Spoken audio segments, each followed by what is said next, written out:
Reels वाली बहू। प्रज्ञा को रील्स बनाने का बड़ा ही क्रेज है और वो दिन भर रील्स बनाती रहती है। खाते पीते घूमते फिरते घर में कॉलेज में रील्स बनाने के कारण प्रज्ञा पूरे कॉलेज में हाईलाइटेड है। जहां उसकी रील्स सभी को पसंद आते हैं, वहीं मनीषा चिंता में डूबी रहती है। एक रोज जब खाते हुए प्रज्ञा रील्स बना रही होती है, तब मनीषा कहती है, 1 मिनट भी चैन नहीं है इस लड़की को। ये नहीं कि खाना तो आराम से खा ले, लेकिन नहीं, अरे थोड़ी देर रील्स नहीं बनाओगी तो आसमान नहीं टूट पड़ेगा। अरे मम्मी, इसी को तो कहते हैं डिटर्मिनेशन। तुम नहीं समझोगी ये सब। भगवान, इस लड़की को सद्बुद्धि दे। जब देखो तब टेढ़ा बाका मुंह बनाती रहती है।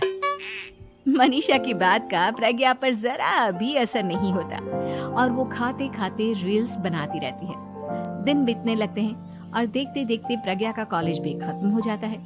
आए दिन कोई ना कोई मनीषा को प्रज्ञा की शादी करवाने का सुझाव दे जाता है।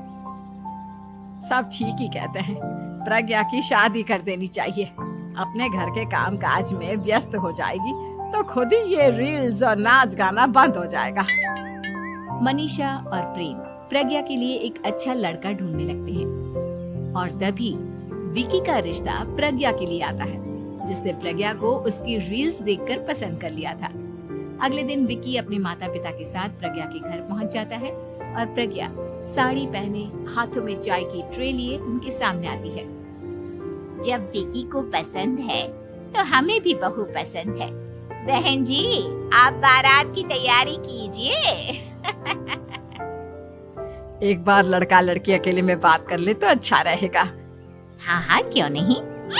मनीषा विकी को प्रज्ञा के कमरे में भेजती है, जहां प्रज्ञा पहले से ही रील्स बना रही होती है। तभी विकी कहता है, आ गए आपके साजन जी। हमारे साथ ये रील्स कंप्लीट करती तो और भी अच्छा रहता। अच्छा जी, अब आ ही गए हैं तो बना ही लेती हूँ आपके साथ। दोनों मिलकर रील्स बनाते हैं। जब वी मीट और तुरंत पोस्ट भी कर देते हैं। फिर विकी कहता है, जब आप साड़ी में चाय लेकर आए तब मुझे लगा कि कहीं मैं गलत घर में तो नहीं आ गया। अब सही है। दोनों की शादी पक्की हो जाती है और शादी के दिन भी प्रज्ञा रील्स बनाने से चूकती नहीं। यहाँ तक कि बारात के समय भी नाचते हुए रील्स बनाती है। सभी लोग प्रज्ञा की तारीफ के पुल बांध देते हैं और प्रज्ञा नाचती गाती अपने ससुराल चली जाती है। सब कुछ अच्छा चल रहा होता है। प्रज्ञा यहाँ भी दिन भर हर चीज की रील्स बनाती रहती है। लेकिन कुछ दिनों के बाद जब सुनीता कहती है, बहू, ये रील्स के साथ साथ कुछ काम भी कर लिया करो। वैसे तुझे और क्या क्या बनाना आता है? मम्मी जी, वैसे तो सब कहते हैं कि मैं सब कुछ अच्छा बनाती हूँ, लेकिन मुझे लगता है कि मैं मैगी अच्छा बना लेती हूँ। हाँ, कॉफी भी अच्छा बना लेती हूँ और मुंह तो सबसे अच्छा बना लेती हूँ। हैं? अच्छा अच्छा। सुनीता अपना माथा पकड़ लेती है और कहती है, बहू, कुछ खाना बनाना भी सीख लेती। मम्मी जी, मैं लंबी प्लानिंग कर रही हूँ। जल्दी ही मैं इतनी फेमस हो जाऊंगी कि मुझे पैसे मिलने लगेंगे। हम दोनों सास बहू राज करेंगे, राज नौकर काम करेंगे और लोगों की तो लाइन लगेगी हमसे मिलने के लिए। तेरा दिमाग खराब हो गया है क्या बहू? हंसी मजाक तक ठीक है, लेकिन इस तरह घर नहीं चलते। जितना जल्दी हो इस घर के तौर तरीकों को सीख लो। प्रज्ञा मुंह घुमाकर चली जाती है और तुरंत उसी वक्त एक रील बनाती है। ये देख सुनीता का गुस्सा 7वें आसमान पर चला जाता है और विकी के घर आती ही सुनीता उसे सब कुछ बताती है। विकी भी अब प्रज्ञा की इन हरकतों से परेशान हो जाता है। तुम टेंशन मत लो मम्मा, मैं देख लूंगा। विकी कमरे में जाता है तो देखता है कि प्रज्ञा रील्स बना रही है। विकी बड़े ही प्यार से प्रज्ञा से कहता है, प्रज्ञा, इन सब के लिए मैं तुम्हें मना नहीं कर रहा हूँ, लेकिन फिर भी हर वक्त तो ये अच्छा नहीं लगता ना। समझने की कोशिश करो, मुझे भी तुम्हारा थोड़ा वक्त चाहिए। मैं जब ऑफिस से आता हूँ तो मुझे समय देने की जगह इसी में लगी रहती है। तुम ज्यादा ही सोच रहे हो। तुम भी मेरे साथ रील्स बनाओ ना, तुम्हें भी बहुत अच्छा लगेगा। तुम्हें इज्जत से कोई बात समझ में नहीं आती क्या? दिमाग खराब हो गया है तुम्हारा इस चकाचौंध से। अगर तुमने अपना रवैया नहीं बदला तो मैं तुमसे दूर चला जाऊंगा। तुम ही रिश्ता लेकर आए थे, मुझे लड़कों की कमी नहीं थी और ना आज है। विकी दरवाजा पटक कर चला जाता है। धीरे धीरे विकी प्रज्ञा से दूर होता जाता है। एक रोज मनीषा प्रज्ञा के ससुराल उससे मिलने जाती है। तब सुनीता उससे कहती है, बहन जी, अब आई हैं तो कुछ दिन यहाँ रहकर जाइएगा, आप ही का घर है। हाँ मम्मी, बहुत दिन हो गए तुम्हारे साथ एक भी रील नहीं बनाई मैंने। प्रज्ञा तुरंत अपने फोन में रील्स ऑन कर लेती है। ये सब मुझसे नहीं होता। तेरा ये भूत अभी तक नहीं उतरा क्या?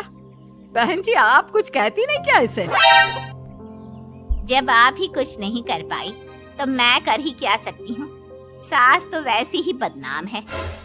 शाम को घर की लाइट चली जाती है और मनीषा प्रज्ञा से कहती है, मेरे घुटनों में बहुत दर्द हो रहा है, तू लाइट का कुछ इंतजाम करना बेटा।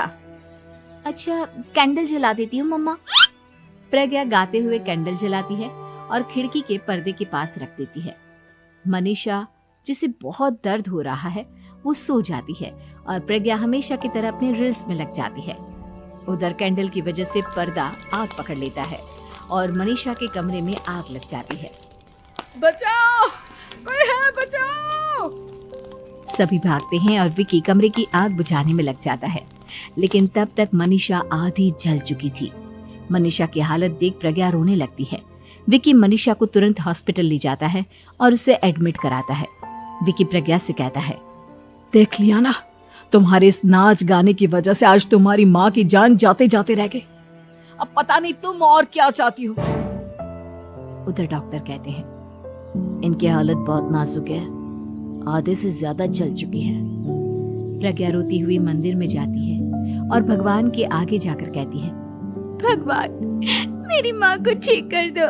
मैं कसम खाती हूँ, हाथ से ये रील्स बनाना छोड़ दूंगी। बस मुझे मेरी माँ वापस मिल जाए। 2 दिन बीत जाते हैं और मनीषा खतरे से बाहर आ जाती है। पेशेंट अब ठीक है, आप लोग उनसे मिल सकते हो। सब कोई मनीषा से मिलता है और प्रज्ञा सबके सामने अपना फोन तोड़ देती है। मुझे माफ कर दो मम्मा, मैंने तुम लोगों की बातों को नजरअंदाज किया। बेटा, कोई भी चीज जरूरत से ज्यादा खराब है। मैंने तुम्हें रील्स बनाने से कभी मना नहीं किया, लेकिन हर वक्त एक ही चीज तो सही नहीं है। मैं समझ गई हूँ मम्मा, आई एम सॉरी। प्रज्ञा उस दिन से रील्स बनाना छोड़ देती है और पूरी तरह से अपने घर में लग जाती है।